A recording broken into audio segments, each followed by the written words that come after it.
And you, which is now gentrifying. Destination, yes. H Street, a major economic corridor for the African American community in the 60s. Right. Burned, now back as a gentrifying neighborhood. And there's a lot of concerns about the good part of gentrifying is that people bring in money, there's jobs, there's opportunity. The bad part is a lot of people get pushed out. As you see the history of the civil rights sweep of this city itself, what's your own thoughts about that? As you see the neighborhoods, even where the African American Memorial is, at Vermont and U Street.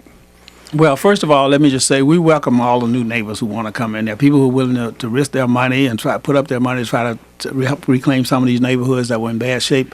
When I moved into LeDroit Park 15 or 20 years ago, there were drugs on every corner almost, and now we've got the neighborhood turned around. So I'm happy to be in a neighborhood where I can leave my car outside without worrying about it getting out and come home without worrying about somebody breaking in my house. So don't get me wrong about this, Tom Sherwood. I'm glad to see some of the change that is taking place over there, and I'm happy that it took place. If it hadn't happened, I might not have been able to stay there myself. So I'm happy about that. I did expect this government would do more to try to protect people on some tax issues and try to do more to protect some of the people who were being displaced. But the reality of life is that we needed some more income. We needed some more people in there to make this thing right. And I'm not afraid of gentrification. I'm not afraid of immigration. Remember, Tom, I spent most of my life fighting for immigration, and I'm not going to get old now and decide it's not good for us. The fact of the matter is that when President Obama got elected president of the United States, there were only 18 million black people registered to vote in America. He needed 66 million votes to get elected. And if all of the black people lived in Chicago and could vote 3 times, as they often do in Chicago, McCain still would have beaten us. So we've got to find a way to reach across this aisle and find people that we can work with and talk to, and well-meaning people, of which there are many.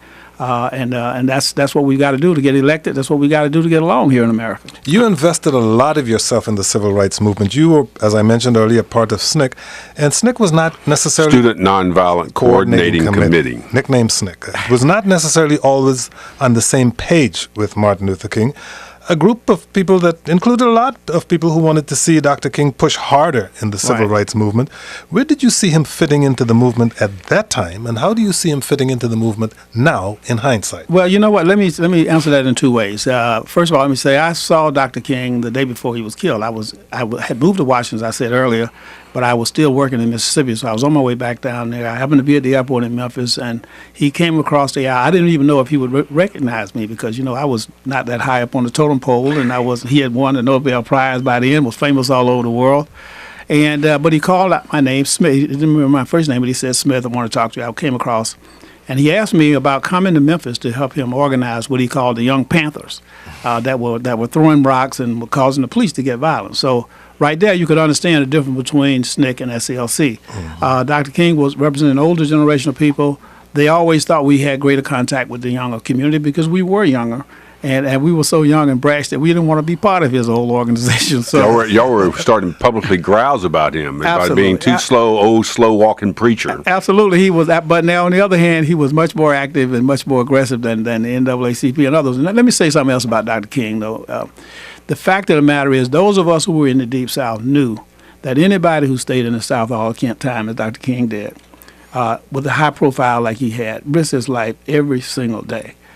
This man had his house bombed and all that stuff happened to him. And one thing that civil rights workers recognized was that we put our lives on the line all the time, but we knew other people who did too. We respected the other people who put their lives on the line, and there was no way he could hide. And very often we did have to push and prod and call and beg him to get out there. And for the Freedom Rides, he just absolutely refused to get on that bus. But the fact of the matter is that he was a target. His life was out there, and he was a brave and courageous man. I think that's why people trusted him. He was brave, he was courageous, he was like Harriet Tubman. He went in and out of these danger zones all the time, leading his people, and there was no way for him to hide. He couldn't disappear into the shadows because he was such a high profile. Everybody always knew who he was and where he was. So he lived with danger every day, and he deserves all of the accolades he's going to get for the next 2 or 3 weeks and forever once his monument is up on that mall.